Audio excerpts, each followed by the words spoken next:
Yo, man, what's good, man? It's y'all boy ZaeDatGuy back with another banger, man. And today we got a smooth video by Jimmy High Roller. When you grow too tall to play basketball, that is crazy. If you growing too tall to play basketball, I don't know what to tell you because I don't know, bro. If you're like 7, because it's a certain height that you get to. It's like, oh yeah, that's like injury prone. All that questionable. Yeah, bro. So we're gonna get straight into it. Do y'all know anybody that's too tall to play basketball? Comment down below. Let's get straight into it, man. This is Robert Wadlow, and he was the tallest man in recorded history, standing at a whopping 8 feet 11 inches. All right, bro. 8 feet 11. Like, bro, I'm trying to think about my ceiling. My ceiling like 8 foot. I think, bro. Dude, that's creepy, dude. That's creepy. So how tall y'all think this man is right here? Like 6'2"?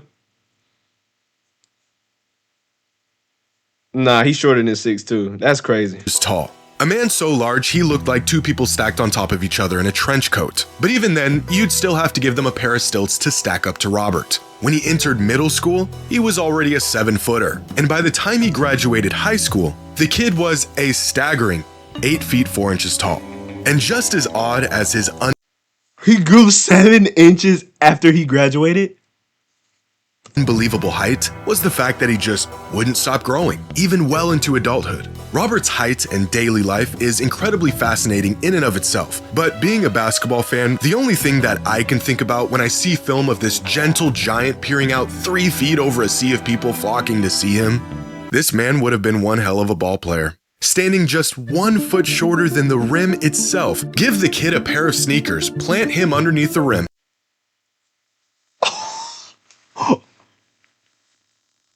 Dog. His whole, like, don't you, like, his elbow would be like, that would be above the rim if you put his arm up.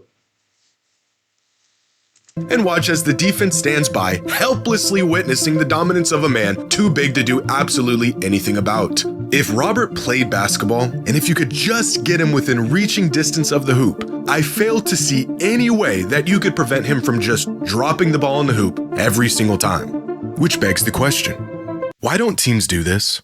Why are teams around the NBA not scouting the tallest people on the planet, slapping a uniform on them, and planting them under the hoop for the easiest buckets you've ever seen in your life? Facts. Well, because teams have tried this. Actually, they've tried it a lot. And it turns out They too tall, bro. you can actually be too tall to play basketball.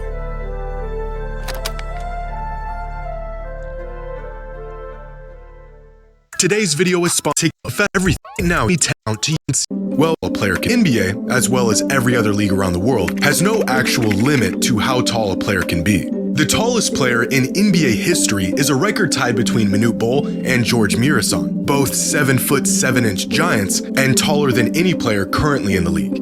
But they weren't nearly the tallest people on Earth. In fact, they weren't even the tallest basketball players in history. Their 7 foot 8 inch Yasutaka Okayama, drafted into the NBA in 1981 but never played a game in the league. 7 foot 9 inch Sun Ming, 7 foot 9 inch Olivier Roux, 7 foot 11 inch Abidun Adegoke. They're Bro, I saw clips of him, bro. That's a grown, like, Olivier Roux, 7 foot 11 inch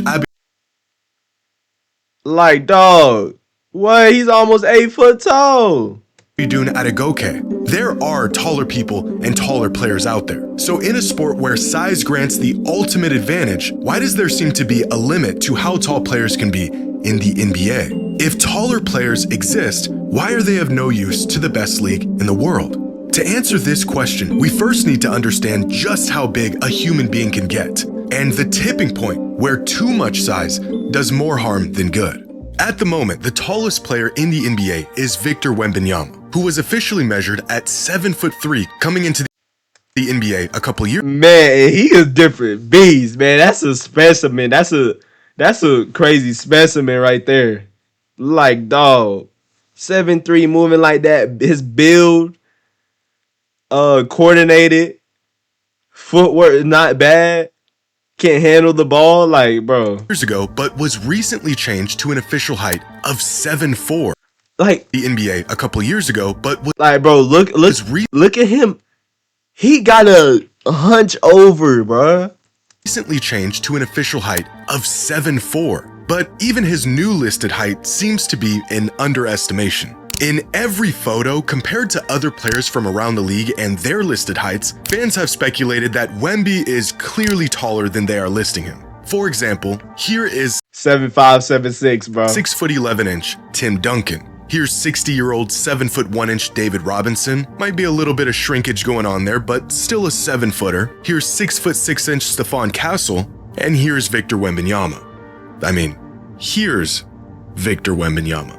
After crunching some numbers, it's estimated that Wemby is closer to 7'6" or even 7'7", and according to the Spurs team staff, he's still growing. Now, if Wemby is truly 7 feet 6 inches tall, that would make him the 34th tallest human being on the planet. So, where are the other 33 guys that are taller than him, and why are they not in the NBA? Well, because they are simply too tall. 8'3", 8'1", 8'1", 7'11", 8'1", 7'11". All of these men have a few things in common. They're all incredibly tall, obviously. None of them play sports, and they all suffer from genetic disorders that made them as tall as they are. No human has ever naturally grown to this size. Instead, the supersized stature of these individuals is due to a rare disorder called gigantism, a condition where the body produces excessive growth hormone, leading to abnormal and excessive height. But the result of this condition is not just extreme size, but a laundry list of medical issues that almost always accompany it. Spinal pain, joint pain, sleep apnea, carpal tunnel, cardiovascular and respiratory issues, insulin resistance, and even neurological conditions. In the cases of these rare individuals, they become so big that their body has trouble even functioning and completing normal everyday tasks, let alone pursuing a career in athletics. That is crazy. And that's why Wemby is like, that's a special like specimen. Like all of them, like Yao Ming, like all like bro, and they're like coordinated, and they're like, it's just crazy, bro. Though there is one exception, sort of. 8'1" Iranian volleyball player Martiza Merzad, who has had a decorated career on the world stage and is currently the tallest athlete on the planet, which would make him the exception to the rule if he didn't compete sitting down. The results of an accident that he had when he was a teenager that stopped the growth of one of his legs while the other leg kept growing, a disability that indirectly stemmed from his incessant growth. There aren't many people around the world who are tall enough to be an actual cheat code in sports. And in the extremely rare cases that they are, sports are simply out of the question. Although there isn't a limit to how tall you can be to play basketball, there does seem to be a theoretical limit to how tall a person can be before they have a hard time just functioning. And this limit seems to be about 7'8". Beyond this, there are just a handful of human beings on record to live relatively normal lives without dealing with severe debilitations as a result of their immense size. The human body just isn't meant to be bigger than this. In fact, every single instance of a person growing taller than 7'9" was a result of a genetic disorder. The tallest man in recorded history whose height didn't stem from any pathological condition or excessive growth hormone production is actually, believe it or not, playing basketball right now. Standing at 7 feet 9 inches tall, 19-year-old Olivier Roux is pushing the boundaries of not just how tall a basketball player can be, but how tall a human being can get while still maintaining their mobility, dexterity, and health. Even crazier, the kid is still growing and still pursuing a career in the NBA. But he would be the first person to cross this hypothetical size limit and make it to the league. Because as much as height plays possibly the biggest role in the game of basketball, too much of it can end up being a curse. Back in 2007, in a game that was openly advertised as a publicity stunt, the Maryland Nighthawks of the ABA had the bright idea to start the game with a 5-man lineup that had an average height of 7'3". How did they And that is crazy work. That's some 2K type, like, That's 2K stuff right there, like, dude. Possibly managed to do this by starting the second tallest basketball player ever at 7'9" as their center, the tallest NBA player ever at 7'7" as their power forward, 2 7-footers as their small forward and shooting guard, and running a 6'8" point guard. 432 inches of basketball gimmick. And it took all of this to narrowly win the game thanks to a half-court buzzer beater. Yes, everything you just heard actually happened. Of course, this lineup was never seen again, and the big ball strategy was for nothing more than to merely grab some attention. The Nighthawks knew all along going overboard on the size was never a real viable strategy. It's not, bro. It didn't grant them an edge over their opponent, and the idea of just feeding their big men easy buckets under the hoop was as far-fetched in reality as it was in theory. But the Nighthawks aren't the only team to give the big ball strategy a shot. In 1999, during the last game of the season, the Dallas Mavericks decided to start the game with a 5-man lineup that consisted of 3 7-footers, one of them being the tallest player in the NBA. 414 inches of lineup and an average. Dirk at the 3 is nasty. Dirk at the 3. Oh, that is so nasty. Height of 6'11", which goes down as the biggest starting 5 in NBA history. They ended up losing the game by double digits, their experiment was a dud, and this lineup was never seen again. In 2020, the Denver Nuggets tried a big ball lineup of their own in a scrimmage against the Washington Wizards, a starting 5 that had an average height of nearly 6'11", with a 7-footer running the point. Jokic at the 1?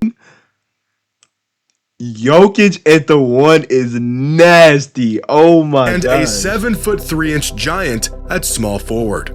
Why exactly did they do this, you might ask? Well, we're not really sure. It made no sense, and was nothing more than a gimmick for a meaningless game. Ironically, the Nuggets somehow lost the tip-off, and their experiment lasted only 6 minutes. The result of which was a measly 10 points, big guys living out their lifelong dream of playing on the perimeter, and a tied game against a Wizards team, missing 3 of their best players. This lineup wasn't much of a success, and was never seen again. Because, turns out, having a team exclusively full of giants is not as great of an idea as it sounds. With how big on 2K it is. On 2K it is, bro. Some NBA players are. It is a miracle that they can shuffle their feet, react quickly, and maneuver around the court with the best athletes in the world at all, even if they may struggle in the process. It gets to a point where excess height tends to introduce bigger trade-offs than benefits. More mass to move, longer levers to control, smaller margins for balance and touch. The rare talents who defy that don't just add inches, they carry those inches. Studies have shown that the negative effects of excess height, joint degeneration, spinal issues, cardiovascular strain, can begin to take effect in individuals just 6'8" or taller.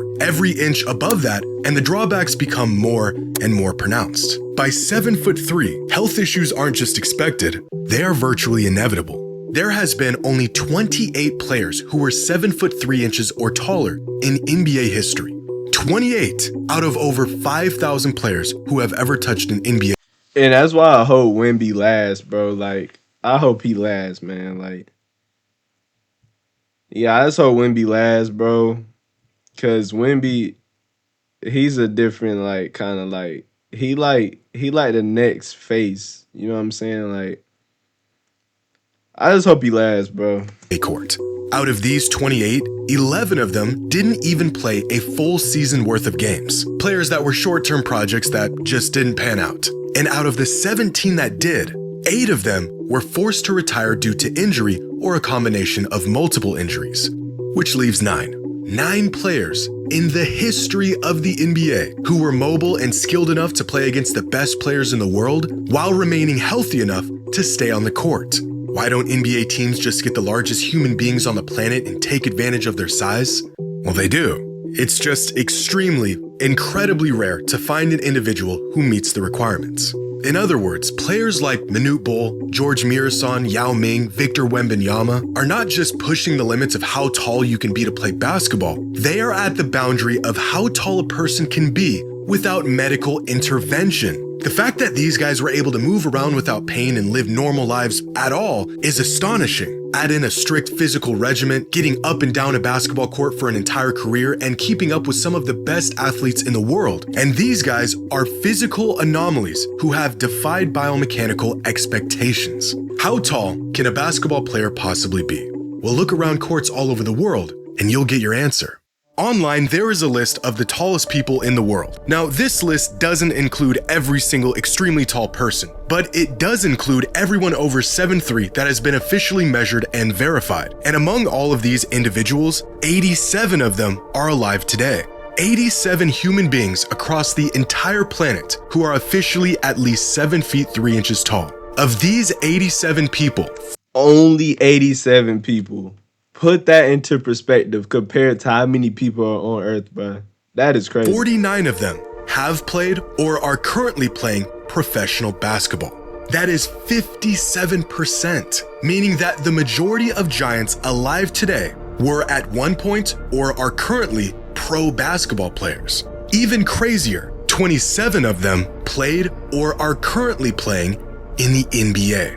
But here's where it gets really interesting. Of these 49 pro basketball players, none of them were taller than 7'9", and 45 of them, the vast majority, were 7 feet 7 inches or shorter. Again, this seems to be the absolute limit of how tall a basketball player can truly be. Because if we reduce this list to the people who are between 7'3" and 7'7", then 71% of them have played professional basketball at some point in their life.